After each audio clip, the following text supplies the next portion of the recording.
we've got about 60,000 miles worth of blood vessels. We'd have a thread that would wrap around the earth twice. 400 miles of blood vessels are packed in the brain. Wow. Compromised blood flow, microvascular disease of the brain, calcified, harder, narrower channels of our blood vessels, the capillaries that are feeding our brain. You know what? People like that develop vascular dementia, cognitive decline. They can't remember things. What are the primary ways in which people in 2025 are going to damage their blood vessels? There's a new player that we need to be careful about, and that is... Dr. William Lee is a medical doctor, internet personality with over 1 million combined followers, and author of Eat to Beat Disease. His viral TED Talk, Can We Eat to Starve Cancer, has been viewed over 5 million times, where he lays out his pioneering work in the field of angiogenesis, the process which our body forms new blood vessels. In 1994, he co-founded the Angiogenesis Foundation with the mission of using advances in angiogenesis to tackle the worst plagues of society, like cancer and dementia. Microplastics. They're everywhere. We eat so much plastic in our food. Even a tea bag can shed up to 1 billion microplastic particles into 1 cup of tea when you steep it. That microplastics can accumulate in the brain. I really want to touch on what a blood vessel optimized diet would look like. Let me just maybe give you 5 foods that actually are good for your blood vessels. Dr. William Lee, I'm so excited to have you. Welcome to the Giant Shoulder podcast, the first of 2025. So I'll start off with Happy New Year. Happy 2025. Happy New Year to you. 2025 is the year to thrive. Absolutely. Hopefully the year everyone gets their health back on track, and I'm hoping that this podcast is really going to help with that. You have revolutionized our understanding of angiogenesis. But since this is a neuroscience podcast, what I'm really interested in, how does angiogenesis impact the brain? Wow, it's a great question, a super interesting one. And let me just start by saying that, I'm a researcher that studies angiogenesis. And for those people who may not be familiar with that term, angio, blood vessels, genesis, how the body grows them. So really my area of research is how the body grows blood vessels for health and what happens to those blood vessels that we need in diseases, including diseases of the brain. Now, in our entire body, we've got about 60,000 miles worth of blood vessels that are packed inside underneath our skin. It's a crazy statistic, but if we were to pull out all the blood vessels in our bodies and line them up end to end, we'd have a thread that would wrap around the earth twice. Okay? So that's how important these blood vessels are. They are the highways and byways that deliver the oxygen that we breathe. We all need oxygen. Everything needs oxygen to live and thrive. And also they deliver the nutrients that we eat. And I study food as medicine. But whatever we're eating, we need those blood vessels to deliver them to the end organ or end cell. Now, in the case of the brain, let's focus inside the noggin. It turns out that of those 60,000 miles, 400 miles of blood vessels are packed in the brain. Wow. Okay. That's a lot of blood vessels. And not surprising, the brain is highly active. It consumes, by far its majority share of oxygen greater than other organs and blood sugar as well. It is absolutely vital that its metabolism is running well, that it is properly oxygenated, blood flow is going really, really well, and inflammation is actually low because if you think about some of the basic principles. If you have brain inflammation, neuroinflammation, your brain's not going to function properly. In fact, when you think about conditions like brain fog or dementia, it's almost all of those things are characterized by some degree of neuroinflammation. Right. When you think about compromised blood flow, microvascular disease of the brain, narrowing, calcified, harder, narrower channels of our blood vessels, the capillaries that are feeding our brain. You know what? People like that develop vascular dementia, cognitive decline. They can't remember things. It's not quite Alzheimer's. They don't have the amyloid plaque, but actually, in a way, something even more global because the same blood vessels that are necessary in every part of the brain, Alzheimer's, you have plaques developing in particular areas, but for microvascular brain disease, for vascular dementia, it's everywhere. So the entire global function is actually affected. And then I think that if you take a look at the oxygenation of the brain, well, that's a pretty simple one. When you lack oxygen in the brain, it's called hypoxia. When your brain becomes hypoxic, let's say that you're in a fire and you can't breathe, you're not getting enough oxygen, you're rendered unconscious, and when specific parts of the brain don't have enough oxygen, even temporarily, those are mini strokes or transient ischemic attacks. All right. And then when you actually have a place that just is knocked out, like an MMA match where part of the brain is just knocked out without oxygen, that's a stroke. Right. No, I think that these principles all tie together, the function of healthy blood vessels within the brain. And we can kind of start from there because you can go into all kinds of different directions of how angiogenesis is important for normal brain function, how its dysregulation or abnormalities play a role in brain disease. And then what are some of the things that we can do to prevent those brain diseases? And also, what do we do when a cognitive problem, a brain disorder strikes? What could we possibly do to actually restore function? Right. Thank you for that breakdown. That was amazing. I have to support, obviously, the importance in the heart to the brain as someone who had a heart condition for a number of years, something called POTS. And basically, it means I'm really bad at standing up, basically. It means that there's a particular node in my heart that doesn't get sufficient oxygen to my brain when I stand up, and it means I pass out. So this sort of brain-heart connection is something that I've thought a lot about. Although weirdly enough, when you do a neuroscience degree, there's not that many lecture slides on it, actually. The actual oxygenation of the brain. And I don't think that sort of brain-heart system is thought about very much in common health podcasts. And, I don't think people make those links between effective oxygenation and effective blood flow to the brain to be linked to things like memory, cognition, perception. So maybe let's go there. How does disrupted blood flow impact those things that we think about every day? Yeah, well, I mean, let's just kind of think about how cognitive function works and what the connections are to circulation. I mean, we used to, when I was in medical school, because I'm a physician, internal medicine. When I was in medical school, we used to literally say that the brain was a black box, and we didn't understand a lot about it, and we knew something about the anatomy, but not really too much beyond. But besides that, I think we know a lot more now in terms of not just anatomy but function. And I think the function of the brain is what we're really talking about here. What is responsible for proper function? Well, you've got electrical signals, just like the electrical wiring in your house that has to work properly in order for the whole house to be lit up at night. You can turn the lights on. But it's more complicated. The brain is, not just the electrical system for lighting in the house and plugging the hairdryer. It's more like your laptop, where there's a lot of circuitry that has to interact. And so the execution of functions is far more than turning a light on or turning a light off. It's more like running an application. It's more like word processing. It's more like streaming video. Software, there's a lot going on at the same time. Now, if you have thought about how those functions work, it turns out that some of the clues of how important blood vessels are date back to when we were first formed in our mother's womb. And by that, what I'm saying is that as adults, our nerves, our neurons in our brain are closely allied and function in parallel with our blood vessels. Nerves and blood vessels run actually along the same train tracks. You ever see those videos in India where you actually have the train tracks and people are hanging on top of the train? Right. And you see all the telephone poles that people are actually winging around. Okay, so that's like on social media, right? So the fact of the matter is that our nerves and blood vessels run on similar tracks. They need fuel, right?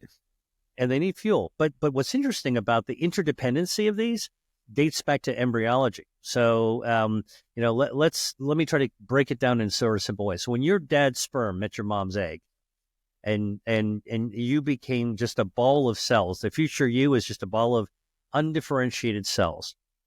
You had no face, you had no kidneys, you had no thumbnails, you had no brain yet. Those stem cells, primordial stem cells, eventually formed the future you at 9 months, where you crawled out of your mom and entered the world. Okay, a lot happens in those 9 months. The brain actually forms. But before the brain forms, your circulation forms. The first tissue that forms embryologically, meaning when we're developing out of a ball of cells, is our circulation. Yeah. Basically, the cells start to form little lakes. The lakes turn into streams. The streams then turn into this incredible network called our circulation. And the second tissue that starts to form right afterwards, following along the roadmap, the blueprint of our blood vessels, are our nerves. So blood vessels and nerves form. The nerves track right along with the blood vessels. And not surprisingly, if you take a look on Google, if you search human circulation, blood vessels, and then you do a second search and you do human nervous system, and you look at an image, okay, look for the image, and then pull them off onto your desktop and compare them side by side, you'll see that it's a pretty similar map. The way the nerves are laid out are very similar to blood vessels. Now, let's dive into an organ like the brain. So, blood vessels and nerves are tracking along. They're almost superimposable. And at the molecular level, and I'm a scientist, I'm a vascular biologist, so I study this. It turns out that the cells that make up a blood vessel, they're called vascular blood vessel, endothelial cells. These are the cells that line the tube of a blood vessel. It's kind of like a lining inside a tube. These cells, these endothelial cells, actually produce and release proteins that not only get into the bloodstream, but they actually go out of the blood vessels as well, and some of them activate nerves. They help to control nerves. They're guidance signals for the nerves. Now, by the same token, if a blood vessel is tracking in one way and the nerves tracking in parallel with it, it turns out that neurons, nerve cells, are also producing proteins that act on the blood vessel cells. Right. So you have this cross communication between blood vessels and nerves. It's not just the oxygenation, for sure. You put a clot in one of those blood vessels and you knock out all the blood flow and the oxygen to everything ahead of it, boom, you got a problem in the tissue ahead. All right. Road out is what you would actually say, even on a highway. Okay.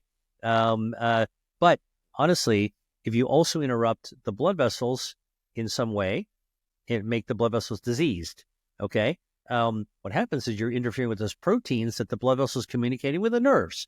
Now the nerves, the neurons in your brain are also not receiving all the signals that they need in order to be able to function properly. Right.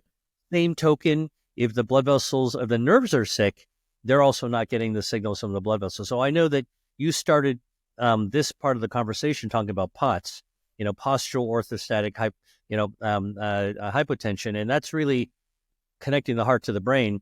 But I want to dive into the brain for a little bit and just talk about how interconnected cardiovascular system as the blood vessels are to the actual nerves. Now you back that out of the head.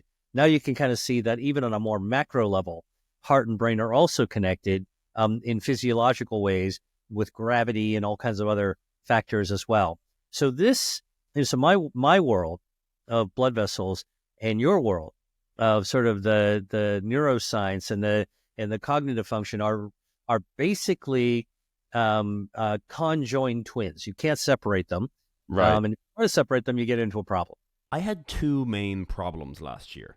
After lunch every single day, I would just get hit by this wave of tiredness. The sluggishness would just hit me and my energy would fade when I really wanted to get a few more hours of hard work in. It was at this point in the day that I would go for my second cup of coffee,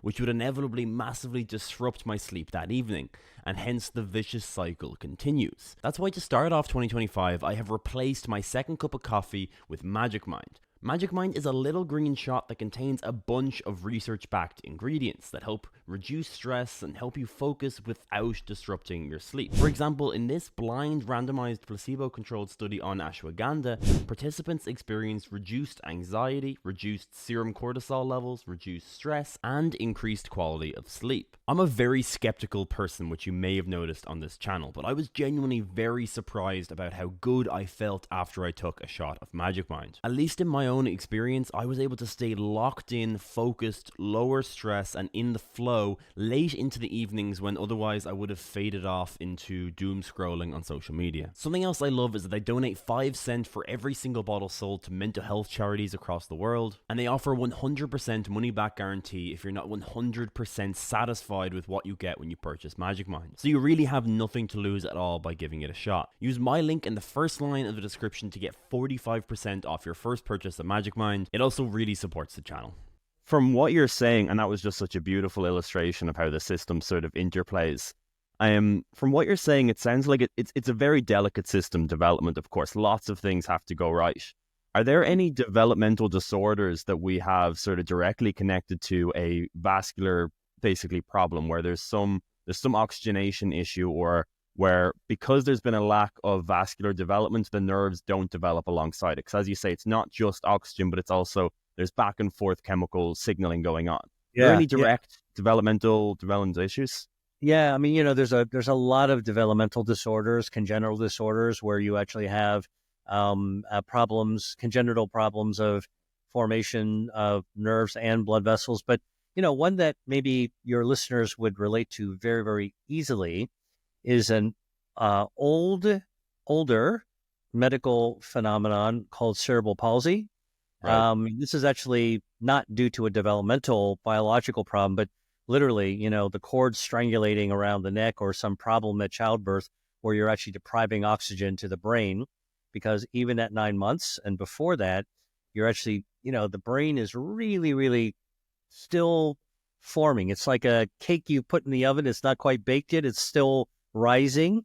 Yeah. And if you interfere with the blood flow at a macro level, which would be, a umbilical cord around the neck, or some problem with delivery, any kind of severe interruption of oxygen flow, which is, passed through the blood vessels, you wind up actually having long-term consequential cognitive impairment. And that just goes to show you even a small amount of injury, of hypoxia, lack of oxygen, can actually have long-ranging damage. And I think that this is a super exciting area of research. So when we think about, how could we restore brain function, we're beginning to think about what's involved with resiliency of the brain to bounce back after a hypoxic or a blood flow interruption insult. And actually, if you want to really take it to the real far reaches of it, let's do it. That's what podcasts are for. Yeah. Well, listen, I think it's absolutely astounding that within the last few years, we've realized that after death, your cessation of heartbeat, your brain continues to live. And the neurons actually have a pre-programming that are firing in a particular way, so that even if we are, quote, dead everywhere else, our brain is still living. And in fact, I think within the last year, there were studies done in lab animals, pigs, where, after the pigs were done from the butcher shop, they studied the brain, and the brain continued to live. And if they were able to take this beheaded, separated brain of an animal and condition it, rescue it, even an hour later, okay, in a proper bath with nutrients and the right conditions, the right chemical nutrients, they were able to actually maintain the blood, not the blood. They were able to maintain the neuronal function that reflect cognitive function within a pig, and actually it remained for a long period of time. I think that they're still trying to figure out to what extent they actually extend it. Now, crazy. Obviously, this is the far reaches, right? Yeah. So the question is, what does that mean to be brain dead? Maybe what we And listen, I'm a doctor, so I know exactly how end of life that is, So somebody comes into the hospital and, their heart might be pumping, but they're in a coma. You put an EEG on to measure their brain waves and you don't see very much there. At some point, the family decides, have a conversation, what's the ethical thing to do? And if they are brain dead and have no, quote, hope for recovery, then you're disconnected from life support. What we're beginning to reconsider now is, what does brain death actually mean? Right. Is brain death death? And to what extent we could actually rescue that. Now, I'll tell you another interesting super thing that's connected to blood vessels as well. Please. Is stem cells, the role of stem cells. So, again, let's go back to being in the womb, our mom's womb, just trying to bring it right back down to development and things that we all have a common experience. We all were born. When we were forming from that ball of cells over to 9 months, our whole body, including our brains, formed by stem cells. Stem cells are these cells that are capable of becoming anything. They could be your big toe. They could become your liver. They could become your brain. They could become a tooth. All right. And what's really remarkable is that when we're born, after 9 months, when the doctor cuts the umbilical cord, we still have stem cells in the baby that are left over, more stem cells than you need. Thank goodness we've got more stem cells than we need. You don't want to be running out of stem cells. I got more brain cells to make. Oh, man, I'm running out of stem cells. That'd be like if, you're painting a room, like doing a home project, you're painting your room and you didn't buy enough cans of paint. You're short just like a little section of the wall. It ran out of paint. Nah, that'd be like a bad situation. With maybe slightly more significant consequences than the stem cell circumstance. Maybe it's a little bit. But much more consequence. So Mother Nature is super smart. Evolution is smart. We are born at 9 months with extra stem cells. So about 70 million extra stem cells. Those stem cells after birth are quickly stored, like shirts being folded, and put into a closet or drawers. Those extra stem cells are actually stored away in our bone marrow, in our body fat, in our liver, in our skin, different tissues. We're beginning to realize there are stem cells stored in our brain as well. Wow. Brain stem cells are present. Now, we didn't think they existed before. Yeah, I didn't know that. Yeah, but we never discovered there's actually cortical stem cells that can actually result in brain regeneration. Okay, now, when I went to medical school, I was told very clearly that humans can't regenerate. Salamanders can regenerate, starfish can regenerate, humans don't regenerate. Right. But in the subsequent years, what we're beginning to realize is that, in fact, we're continuously regenerating from the inside out. Our bodies are constantly calling out these stem cells, 70 million stem cells that we're born with. That's our bank account of stem cells at birth. And whenever we need them over the course of our lives, they actually are come out of our bone marrow like bees flying out of a hive. They circulate around. They fix the parts that need to be fixed. And we're beginning to realize that this is also happening in the brain. Brain regeneration is possible. We're seeing it in the lab in animals. We believe it's happening in humans as well. Not as fast as, that we would like, obviously, but that then raises the question, could we actually Induce it. Can we induce it? Can we amplify it? What can we do? And frankly, can we actually treat with stem cells a stroke, or a coma? Right. These are the really, really remarkable future frontiers that may not be that far in the future. I think that we're actually starting to explore. I'm not going to go into this, the craziness that people are talking about head transplants. I think that's sort of like a Frankenstein kind of conception. But I do think from a biology perspective, a lot of what we learn from developmental neuroscience, how the brain develops from the very beginning, is giving us some clues of what can happen at the end of life. And somewhere in between the beginning and the end, I think, is that richness of what your podcast is all about. Like, okay, so Right. How do we optimize our health? What can we do? What happens when things go wrong? And I think the future for this whole neuroscience area is just it's very, very exciting. It's staggering. Yeah. What do you think are are going to be the first to come down the pipeline in terms of stem cell therapies in the brain?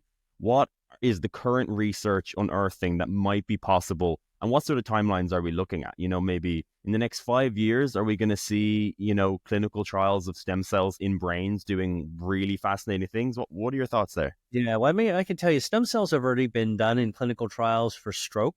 For stroke. And, I will say that it's not ready for prime time yet. There's still a long, steep road to go. But, there are preliminary evidence that it can work. And I think that that's, going from the animal in the lab to the human clinical trial, that's just part of the lockstep of therapeutic development, which is what I, cut a lot of my career on. I've helped to develop cancer treatments and treatments for diabetic wounds and wound healing, cardiovascular, eye disease. But think about it. A brain that is injured has a lot of analogies to skin that's injured, or liver that's injured, or heart that's injured. And, we actually have ways to try to help those tissues try to recover. And so what can we do for the brain? I think stem cells are already in development. I think that gene therapies are also in development. By the way, there's gene therapy for eye disease, congenital disease of the retina. Hey, you know what? Your eyeball is really just an extension of your brain. Yeah. It's kind of like a little tentacle from your brain that just pops out, and your eyelids blink over it. Okay, amazing. We can actually already do gene therapy. It's proved for treating some genetic disorders of the eye. Wow, what does that future actually hold? And I think that the other thing that I'm particularly fascinated by is the possibility of looking at gut-brain connections. Right. We know there's a gut-brain connection. We know that there's a gut microbiome. Did you know that there's a brain microbiome? Our brains actually have its own colony of healthy bacteria. Again, wow. Paradigm shift. When I was in medical school, I was told in no uncertain terms, the brain is sterile. There are no bacteria. Whenever you have bacteria in the brain, it's an infection, and that's an encephalitis, and you're going to die from it if you don't get it treated with an antibiotic to kill everything. Totally wrong. Totally wrong. By the way, I've got to say as a footnote, I was also told that breast milk is sterile, urine is sterile, semen is sterile. Also not true. Again, this is exciting part of medicine and medical research is that we are overturning these past paradigms that we thought, we thunk this in the past, but now we are uncloaking what our bodies are really like. And so this idea that there's a brain microbiome and a gut microbiome, and 20% of the brain microbiome is the same as the gut. They share the same bacteria. Amazing. And by the way, this is like months old research. So yeah, I've never really heard about the brain microbiome. And where exactly do they exist in the brain? Is it in all neural tissue? Are they located to a specific place? I don't have all the details, and I don't think we fully understand it. But the fact that we have bacteria in the brain that seem to be healthy bacteria is jaw-dropping. Number one. Very interesting. Think about like the questions that get raised. Where do those bacteria come from? Does it come from mom? Does it come from life? What happens to exposed to the bacteria? Are there probiotics that could be helpful? Are fermented foods helpful? If we eat prebiotic foods like colorful foods with polyphenols or dietary fiber, dietary fiber makes sense for the gut because there's fiber, going down to the gut. But what's the impact of nutrition and molecular nutrition specifically for the brain microbiome? That's totally unknown. Imagine how powerful that could be. The foods really cool. Brain. Like, I'm interested in the same way that your gut microbiome is obviously important to for physiological processes like digestion. I wonder, are the bacteria in our brain actually an important aspect of consciousness, of memory, of learning, of actual fundamental processes of the brain? I'm telling you, no doubt it is. No doubt it. That's cool. By the way, I'm dredging up in this conversation has made me dredge up other things that I have been so fascinated by. Keep dredging. This is amazing. I remember, as scientists sometimes do, I was on a research program with a colleague from, I think, the University of Illinois in Chicago, or maybe Northwestern, who is a neuroscientist.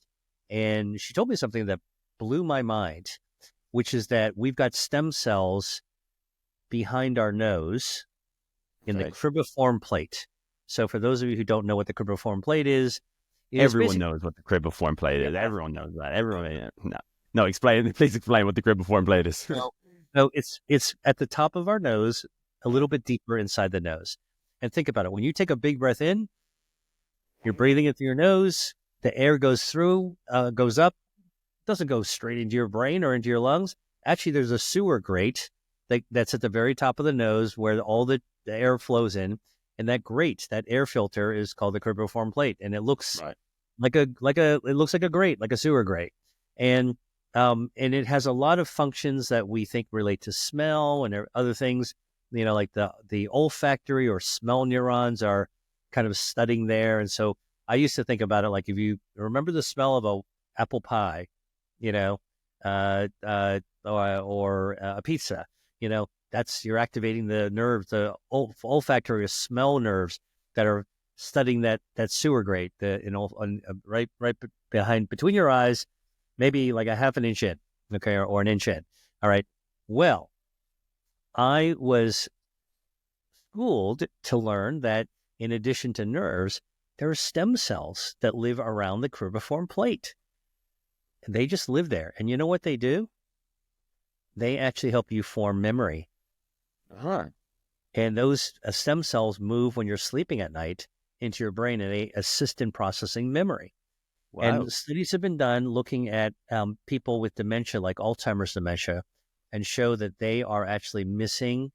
They have lower numbers of those stem cells near the cribriform plate that are needed to build memory. So again, I'm just telling you, I'm telling you stuff that I think is so fascinating. Yeah. That's new fundamentally in sort of neuroscience, neurobiology, but thinking about it in like neurology, the function. Because I'm a doctor, what I focus on is, what does this mean for people, who are healthy, and what does it mean when people are sick? What can we restore them? Now, I'll tell you one last thing about angiogenesis and dementia. So this is now some years ago, like I want to say maybe in 2000, so 24 years ago. I wrote a paper with my colleague, Dr. Anthony Vagnucci, who's a psychiatrist. So what does a vascular doctor and a psychiatrist, talk about when we get together for dinner? We're old friends, but we were just chit-chatting and talking about it. Well, we actually, our dinner conversation was kind of similar to how we opened this podcast. So what's the link between neurovascular coupling? Brain function? Well, it turns out that from that dinner conversation, we began doing a deep dive into what the connection is between angiogenesis and Alzheimer's dementia. Okay. And you would think on one hand, people who have Alzheimer's dementia probably don't have good blood flow in their brain, like you don't have good blood flow. And so you're not able to have good memory. And a lot of older people have hardened blood vessels. They've got microvascular disease as well. Okay. It all makes sense. But there was a really, really critical discovery that we wrote about and published in the journal The Lancet in 2000. And that was that going all the way back to the beginning of the discovery of Alzheimer's disease by Dr. Alois Alzheimer, the German pathologist who studied a nun who had died of dementia, and he dissected the brain to look at what might be going on under the microscope. He found the classical plaques and tangles and protein mess that we see in Alzheimer's that we think is, it must be the reason for Alzheimer's. But, and of course, in the last 100 years, 124 years, everybody's been focusing on those plaques. But if you go back to the original article that Dr. Alzheimer wrote in the original German, which is we got translated, you will see that in his description, back then, so what researchers were really good at doing was not using AI and machine learning and all that kind of high throughput stuff. They were good at observing they described what they saw, kind of like Darwin.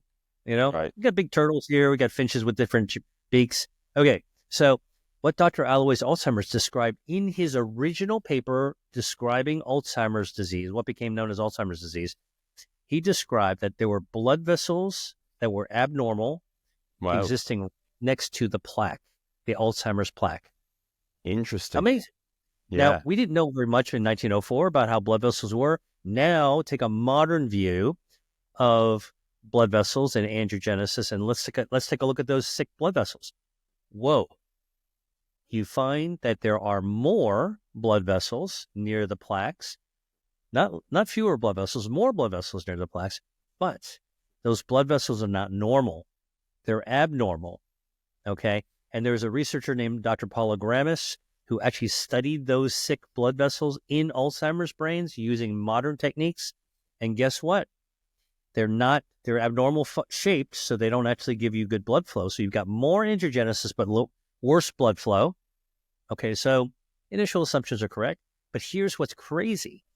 Those abnormal blood vessels are releasing a toxin that kills brain cells. Wow. Neurotoxin being released by blood vessels, abnormal blood vessels growing next to the plaque that releases a neurotoxin. Again, normally, by the way, remember we talked about this, blood vessels and nerves are supposed to grow like a train track side by side. Yeah, they're best mates. From the blood vessel, and it's not releasing the good stuff, it's releasing something, a toxin that Very then kills interesting. cells. So again, I think that what I love about neuroscience, neurobiology, and neurology is the fact that this is an area that is constantly changing, constantly, we're revealing more and more about the brain, and we're doing it at a faster pace than we've ever done before. And we're beginning to look not only deeper in the brain itself, but we're now beginning to look at connections outside of the brain, heart brain, gut brain, it's just so fascinating. I think that anybody who's interested in this field, whether you're a student, whether you're a young medical doctor, whether you're an investor, looking at places to, create entrepreneurial ideas for the future, or med tech. I mean, neuroscience is so ripe for innovation that this Couldn't is agree more. One of the most kaleidoscopic areas that you can go in for health. Absolutely. Absolutely. I love the way you speak about it. I think you've laid the stage very well there. Blood vessels are important. I think the listeners can at least come away with that. So what are the primary ways in which people in 2025 are going to damage their blood vessels? And because people are listening to this podcast today, hopefully they'll be able to avoid it. So what are those primary ways? Okay. I mean, obviously this is a complicated topic, but I'll try to boil it down into some practical things for, not for the scientist or the geek, who's really trying to dive deep into the subject, but, for somebody who's listening, it's like, okay, what do I do? So what do I do to keep my blood vessels healthy? Exactly. I think we can boil things down fairly simply, because I could give you a lot of complex information that, I think people want simple things. Number one, stay physically active. Physical activity, exercise, improves blood flow, period. It also lowers inflammation over time, which is what's really important. So I think staying physically active, and you don't have to join a gym or have a trainer, but I think even regular walking, 30 minutes of brisk walking a day, walking the stairs instead of taking the elevator, if it's raining outside, go for a walk around your house. Those are the kinds of things that actually can keep you in motion. The body that stays in motion actually will continue to groom its blood vessels everywhere, including those 400 miles that are in your brain. So that's a simple thing that anybody could do. Absolutely. Without effort, number one. Number two, I would say stay hydrated. A lot of people underestimate how dehydrated we get. We're distracted. We're busy. We drink too much alcohol. We're just too sunny. We're at the beach, and we're getting dehydrated. Our brain is exquisitely sensitive to the amount of fluid we have. The brain is spongy, stuck inside a case, all right, and it needs the right amount of liquid in it, and it'll pull as much liquid as it needs to. But if you get really dehydrated, your brain is not going to work very well. And I think that a lot of us are so distracted, we're not listening to our body. So I say, get to know yourself again. at the body level, pay attention to your thirst level. If you take a quiet moment and don't scroll through a screen, don't be distracted, and just ask yourself, am I thirsty? In a quiet moment. If you are, you should probably drink something, Yeah. And by the way, drinking something now means don't drink soda, diet or regular, because extra sugar damages your metabolism. Damaged metabolism causes inflammation. Inflammation goes into your brain. If your body's inflamed, your brain's going to be inflamed. Not good for you. All right. And it's not only about the sugar, although that contributes to it, but it's also the additives, the coloring, the synthetics, all that other kind of stuff in those ultra-processed beverages and also ultra-processed foods. But there's a new player that we need to be careful about, even if you drink water, okay? And that is microplastics. Microplastics. I have a question about microplastics, so I'm glad you brought it up. Yeah. Yeah, well, so microplastics are the newest discovery of a bad guy that lives inside our body that we didn't realize. It was hidden in plain sight. And it turns out that microplastics like 5 microns or smaller, and nanoplastics are even smaller than that. And they're everywhere. We eat them. I mean, it's been estimated. One estimate was that we eat so much plastic in our food, in our water, in our coffee, and the plastics are coming from the cups, the lining of the cups. They're coming from the packaging of the food. They're coming from the conveyor belts that the vegetables actually roll along that are made out of plastic. They're coming from plastic that's in the ocean. It's not just the plastic nets that are snaring dolphins and sea turtles, but they're tiny little particles that get broken down. The plastic in the storage containers for our food that we put our leftovers in, that we take for lunch, and we nuke them in the microwave the next day. All that, by the way, did I say plastic in the toothpaste? Plastic in the toothbrush, it's breaking down in your mouth and you're swallowing the little bits. We're also breathing it into our body. Tires, driving on the road, shed microplastics into the air. We inhale those into our lungs and get into our bloodstream. Well, why am I talking about this on your podcast? It's because we've now discovered that microplastics can accumulate in the brain. Now, we don't know exactly what the consequences are yet. We will figure that out. Guarantee you. Yeah. This is like forensics. We will assign a role. It's probably not a good one. All right. But unlikely to be positive. Yeah. Unlikely to be positive. I think that you could probably assume that one of the things that these microplastics have accumulated in high enough quantity over a long enough time are probably going to cause brain inflammation. Right. Okay. So what's the consequence of that? So back to what the practical thing. What can I do to avoid it? Get a filter for your water in your home. Okay. Drink water that's been filtered. Number 2, don't drink water out of a plastic bottle. I mean, it wasn't until recently when I was still on vacation. I was at the beach. I was at a concert or at a sporting event. And you buy plastic water and you have it in your car and you swig it down to stay hydrated. It's the right thing to do. I don't use plastic bottles anymore. Okay. Wow. So not even I know refilling plastic water bottles has kind of been something that people have stopped. You don't even do single use. Nope. Wow. Nope. And in fact, I was having meetings with people who are looking at plastics in common foods, and I was shown an analysis that showed even in olive oil, which is supposed to be good for you, extra virgin olive oil. Don't ruin olive oil for me. Don't do it. I'm telling you that there are some olive oils where they measure microplastics 0. Yeah. Okay. I'm not going to state any brands here, but I mean, you can offline me and I'll tell you what the research. But by comparison, there are some olive oils who actually have been studied for microplastics, and it's loaded with microplastic particles. Wow. Where does it come from? The plastic bottles that they're placed in. Right. Maybe the nets that they're catching the olives in. Maybe the machines that got plastic parts. So, listen, if you want brain health, eat less plastic. Now, don't use as much plastic for your food. Stay away from plastic utensils, plastic paper cups, plastic water bottles, plastic storage containers. That, to me, is an easy one. But even for tea, it turns out that a tea bag, like the paper tea bags that you steep your tea in, right? an English tea or an Irish tea, perhaps, you're steeping it. It turns out that I did not know this. I thought tea bags were made out of paper, right? It gets wet. I assume they were as well. Well, the manufacturers of tea bags spray plastic around it like a nylon so it doesn't rip. Well, that makes sense. You don't want those tea bags to rip. I mean, actually, trying to rip a tea bag is not that easy. It's because it's been sprayed with plastic. So studies have now shown that even a tea bag can shed up to 1 billion microplastic particles into 1 cup of tea when you steep it, because it's just all coming off the tea bag. Wow, that's insane. So what's the practical thing? If you're going to get water in a bottle, get it in a glass bottle. It's a little heavier. You got to be careful with it, but better for you. If you're going to get water at home, please drink it. Get a filter to remove junk anyway, but also a filter that can help take out microplastics. If you're going to actually have tea, what I do, so I don't actually get microplastics from tea bags, I use loose leaf tea. This is how they do it in Asia.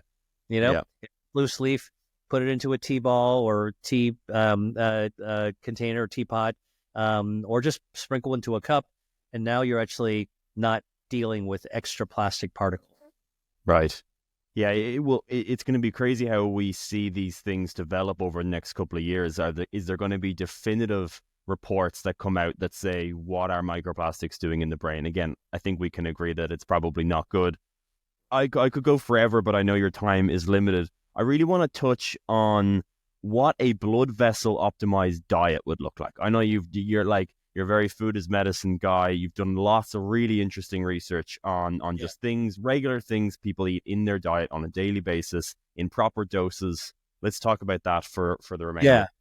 Yeah. So, well, first of all, I'm all about sharing information and all about empowering people to make good decisions for themselves. So, I have a YouTube channel, Dr. William Li, LI, and I talk about this stuff all the time. And my books also have a lot about food as medicine. But to actually optimize your blood vessels, let me just maybe give you 5 foods that actually are good for your blood vessels, kind of universally good. Number 1, this is a piece of good news for people: dark chocolate, like 80% or higher dark chocolate, good for blood vessels. Sure, you want to check out the heavy metals and everything else, but because there's been recent reports that chocolate, cacao, can actually contain heavy metals, but that's now people are looking into which ones are safer and don't have harmful heavy metals. But dark chocolate actually heals your blood vessels, including your brain blood vessels. So that's actually very important.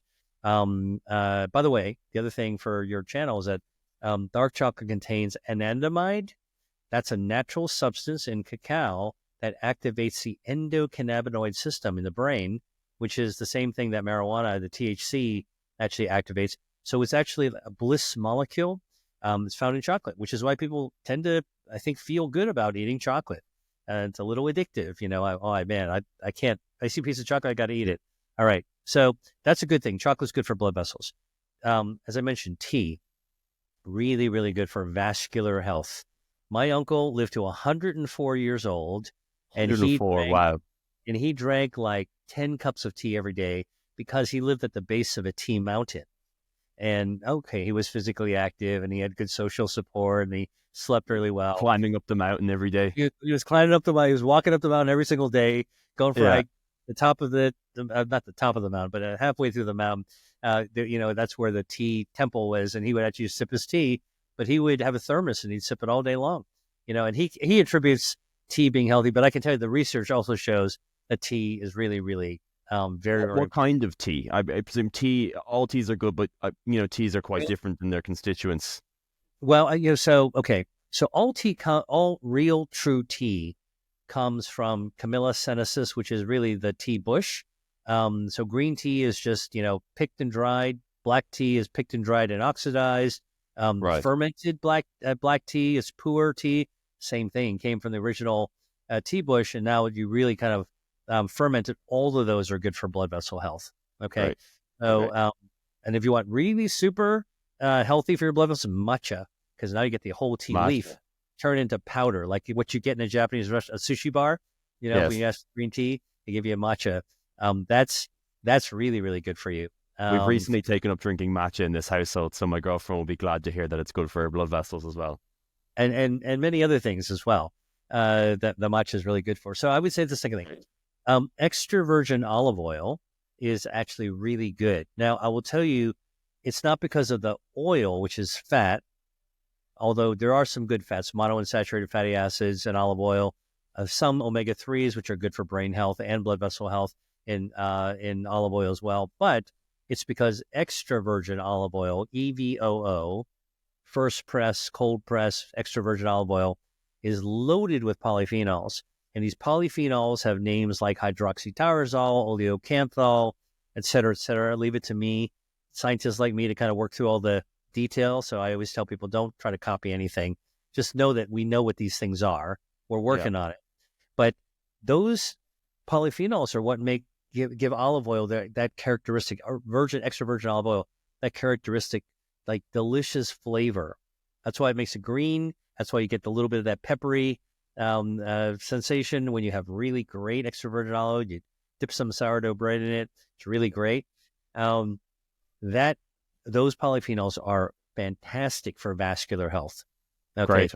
Also thrilled to hear that. We get our our olive oil directly from my girlfriend's family lives in a really tiny town in Portugal, 600 people, and they've been growing olive trees and making olive oil for generations. And it's considered extra virgin olive oil that they produce because the pH of the soil has to be less than a certain amount. I can't remember, but it is just the most beautifully tasting olive oil in the world. It knocks everything you buy in the shop out of the water. So thrilled again that you mentioned olive oil. You're nailing this list for us. So chocolate, tea, extra virgin olive oil. Yeah. I will also say berries are really good for blood vessel health. And I say berries as a category: strawberries, blueberries, raspberries, for lots of different reasons.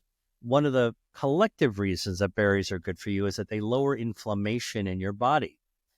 Okay, but they all have their own unique polyphenols. Strawberries have ellagic acid, blueberries have anthocyanins. All of them have some dietary fiber. Raspberries actually have a huge amount of dietary fiber that most people don't appreciate. Good for the gut microbiome. Well, look, the polyphenols lower inflammation. They're anti-inflammatory, which protects your blood vessels from inflammation. But the dietary fiber in berries also feeds your gut microbiome. Gut microbiome releases a substance called short-chain fatty acids into your blood, which lowers inflammation. So if you enjoy your breakfast berry, okay, you're actually lowering inflammation in your body. And by the way, if you can't find fresh berries, I mean, if you live in Europe, you're lucky in most places to be able to have local markets with local producers, seasonally bringing amazing produce out there. Yeah. If you're in a big city, you might have to go to the grocery store and not always find the highest quality produce like berries. But what I tell people is if you can't find great, fresh, locally produced berries, don't worry. Frozen berries are also good. And the reason they're picked ripe, they're flash frozen, and they tend to be a little bit less expensive, but they still have those polyphenols. Okay. So berries, I think that's the fourth one, right? The fourth one. Yeah. So last one is amazing list. Really, really helpful, I think, for everyone listening. And what I would actually say, the last one that I would actually tell you is cruciferous vegetables. So brassica vegetables are a big category of vegetables that everyone's gonna know what's in them. It's broccoli. It's broccoli rabe, rapini. It's actually cauliflower, Brussels sprouts, Brussels sprouts, cabbage. Of all different sorts. Green leafy veg. Green, yeah. But I want to say this in a way that is not a turn off, but a turn on. And that is, if you take a look at the Mediterranean, Portugal, Spain, Italy, France, okay, like southern France, but even northern France, and you look at the traditional cuisine, cuisines, they are using all these ingredients and making amazingly tasting foods. Yeah. All right. So this isn't, sort of the school marm lecturing you about eating only salads at the salad bar. We're not rabbits. I mean, I think that's a big turnoff when people say eat your leafy greens. You mean I got to have another friggin' salad for lunch, and for dinner too? No, actually just go back and look at these wonderful, healthy, healthful culinary traditions in Southern Europe, for example, and you'll find that they're using these ingredients in ways that are mouth-watering. And this is a way to actually get them, because these brassica vegetables, okay, they have isothiocyanates, they're also called sulforaphanes, that improve your blood vessel health. In fact, some of them cut off the blood supply to cancer. Others lower inflammation. And the fiber in these vegetables feed your gut microbiome, which then lower inflammation. So those are just 5 examples, including many different subcategories, berries and, brassica, and frankly, even teas have a lot of different subcategories that are actually really, really good for vascular health. Awesome. Dr. Lee, this has been so much fun. You are an incredible scientific communicator, and definitely an inspiration for me, who is trying to make a career out of communicating science. The way you talk about mechanism, medicine, science, health, so much enthusiasm, so much joy, brilliant analogies, just incredible communication. Thank you so much for taking the time. I really, really appreciate it. And best of luck with everything. I'll leave your books down below. Your channel is amazing. And it's been such a joy. Really, really has been a pleasure. Thanks very much, Evan. It's a real pleasure to be here. Thank you so much.